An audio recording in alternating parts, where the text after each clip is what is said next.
What's the next step? Next step is you've got to create an income for life. And then when I say income for life, it's so interesting because I ask people all the time, why do you invest? What are you investing for? What would your response be? So I'll have money when I'm old. Right? Yeah. So some people say, so I'll have money when old. Some people say, so I can grow my assets. Some people say, so they tell me, I can say, there's only one reason to invest: income. Mm-hmm. You can have all these companies, but eventually you have to convert that to income to be able to live a great life. Mm-hmm. The final purpose of all investing is income. And most of us don't know that anymore because all of the marketing machines of the large banks, if you are taking income, it's no longer in their account. So it's bad. So it takes it away from them. So one of the things that I looked at was, I started looking around, and most people know the power of life insurance, right? Don't like it, but I want to make sure if something happens to me, my family's taken care of. But what if you live? And here's what's crazy. The number one fear amongst baby boomers is not death. Death is a far number two, way down the list, number two percentage-wise. Number one is running out of money before they die, having a life where they don't have income. And it's going to happen, according to all the statistics, to about 75% of the population, right? It's mind-boggling. So what do I do without any income? That's why you see people now in their 70s as greeters at Walmart. You know, it's just they got to figure out what to do because they never figured this stuff out in the beginning. So there is income insurance. Income insurance is old. It's a 2,000-year-old approach to making sure you have money. Julius Caesar was the first one who created it. And here's what it was. They created a pool of money where the soldier's going to go out. And everybody put their money in, and it was held by the government. And whoever came back, they split up that pool of money over time with annual payments. So the word annuity that we all have heard, the word annuity is annual payments. Now you get annuities that pay you every month, but that process that's out there is one of the most successful opportunities for people to create an income. In other words, there's a stage in my life where you build, like you are. Mm-hmm. You're grow, and you're going up the mountain.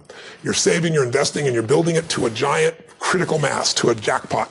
Mm-hmm. When you get to the top of the mountain, there's going to be a stage where you're not going to want to work. You probably will. Guys like you and I will always work. You don't have to work. And therefore, you tend to work harder. I couldn't imagine not doing it. It's just like I couldn't either. Yeah. Steve Wynn's a dear friend of mine. He's 72 years old. He works harder now than any time I've known him. Just crazy. T. Boone Pickens is a friend of mine. He's 86. When he was 68, he retired. He's a billionaire. He's made more money after coming out of retirement in the last 15 years than he did in the first 68 years. And he's having the time of his life, right? Mm-hmm. But you want to know you don't have to work.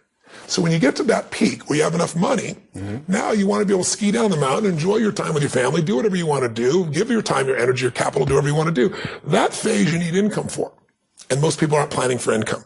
So you could be in a position where you built your assets up, your stock investments, your bonds, your real estate, and how fast can that drop by 50%, by 30%? We've seen it in every market. About a nanosecond or Ray Dalio. A day? Yeah. Ray Dalio says point blank, he said, whatever you invest in, most people invest in something they feel is their favorite. They think they know something about it. Mm-hmm. So he said, you're a real estate guy, you put all your money in real estate. And then you put all your money in stocks, or you put it into commodities or whatever. He said, whatever investment you invest in, he said, mark my words, in your lifetime, there will be a day that category will go down 50 to 70%. He said, so the only way you protect against that is asset allocation, spreading out against many different baskets, not one. And the other way is you create an insurance policy that says, I'm guaranteed a certain income for life. So what you do is you take a percentage of your earning and you put it in an environment where it grows. And the only problem with that is, I heard annuities, and I was like, annuity maybe was the most negative word. It was like, I know you think about some sleazy insurance sales. Yeah, exactly right. So you associate to it. Yeah. But here's what an annuity is. Bernanke, as the head of the Fed, his top two investments were both annuities. Because I used to read these ads that say, they still market them. It says, what does it say? It says, I hate annuities and you should too. Yeah. And of course you go to it and it's a guy that's selling you stocks, right? And he says, annuities, they have all these fees, and he's right. There's tons of horrible annuities, just like there's tons of negative mutual funds. There's tons of people who got fees everywhere. They take it every year. And the annuity side, there's a commission paid to a guy. He gets paid once. So I want to be really clear. Annuities aren't a great product. Like mutual funds aren't a great product. The right annuity, the right investment is the right one. And that means you've got to be able to strip out all the crazy fees. You got to know what you're getting. For most people, that's complex. I'll give you a perfect example. A variable annuity, very popular annuity, is filled with fees. It's fees on top of fees. It's fees to be inside of the annuity, and then there's fees for a mutual fund on top of it. It's a disaster. But there are types of annuities, like, done properly, like these hybrid annuities, they call them, where it's tied to an index, meaning a stock market index. So here's how it works. You get the upside without the downside. If the stock market goes up, you get a percentage of that growth. If it goes down, you lose nothing. So like you think about my friend who's been out of the stock market for 6 years and he's got nothing to show for it. I said to him, this would have been one of many different vehicles you could have easily done. And what's beautiful about these types of annuities, when it's the right company, you want a company that's got the right rating. You want a company, these insurance companies, the good ones have been around 100 years, 200 years. They've been around since recessions, depressions, the 2008, and nothing's hit them. They're that strong. They've been around. That's all they do. And I said, so with these types of them, there's some that are available. Most of them are available only for people in their 50s and above. So it's thought of as, something for grandpa. I sat down when I started seeing how these work. There's one annuity I saw, and I'm getting old enough that I'm within the range of doing these things now. It just scares me. But one of them gives a guaranteed return of 7% a year. And where are you going to find that? And my immediate reaction is that's impossible. It's like, It's a company that's, A-rated. It's been around forever. But here's how they do it. You pay into the company, in this particular one, your rate grows at 7% a year, and then you have this lump sum. You don't take out the lump sum. That's how you get the 7% per year. What you do is you take out 5% of it a year. And so they show you what that means to you in income. Because what you really want is income. Mm-hmm. If you're in the stock market and it drops 50%, your income is just cut in half, and then to grow it back can take decades. So there's some that are tied to the stock market. There's some where annuities that are available today, brand new ones where I saw this one, it blew my mind, where you take the upside of the stock market and they take what's called a spread. So they'll take 1.5% off the top. So if the market goes 10%, you got 8.5%. If it goes 20, you got 18.5%, right? Mm-hmm. And if it loses money, you lose nothing, and there are no fees if it doesn't make money. That's a much more attractive proposition. It's mind-boggling. And then they have a second piece which says, if you leave your money with us and you don't take it out, if you leave it with us, then you can convert that to income in the future. And we can show you how much that would be worth in the future at different stages. So you're able to have something to plan with. So I'm talking about a subject that's really complex. I realize I'm trying to explain this in a few minutes. I haven't tried to do it verbally. I do it in the book really step by step. But take it this way. If you knew today that you could put a certain amount of money aside, and instead of wondering how the stock market was going to go, you knew that meant for you $5,000 a month, $10,000 a month, $20,000 a month, whatever it is, for as long as you live, and that even if all the money you put in, you'd outstripped, you'd still be receiving the money. That's what you get in these types of income insurance plans. And the way they do it is, some people live very long. Today, people used to, Social Security was developed, 1920s, 1930s, right, under Roosevelt. 65 years old is when you're supposed to get it. Well, the average life span was 62 then.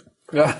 So it was for the outliers that were being taken care of. And it was to make sure in your older years, 3 or 4 or 5 years of retirement, you'd have some money, be able to live your life, be with your family. Well, today, people living, 85 years. So at 65, they've got 20 years of retirement and they have no plan. And that's the average person, right? If you're married, one of the two people in your marriage, there's an 80% chance they'll live to 92 years old. So we're living longer and longer, and technology is just being started to really be brought to it.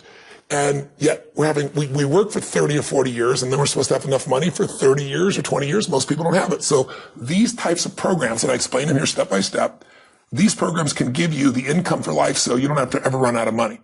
When I was with a gentleman by the name of Jack Bogle who started Vanguard, and Vanguard is, the largest mutual fund in the world, but it's an index fund. So they charge very, very small fees, 20 basis points. That means 0.20 when you use basis points, by the way. There's a lot of jargon in this industry. I said to him, I know you believe in investing in the market. I said, but there's a dirty little secret. And the little secret is called sequence of returns.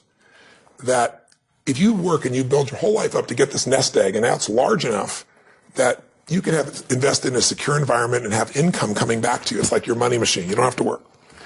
But then the market takes a hit. Then it can make a huge difference in where your income is. I said, versus if you have a contract with an insurance company that guarantees you that income, and the company's been around 100 and whatever years, or you diversify amongst multiple insurance companies.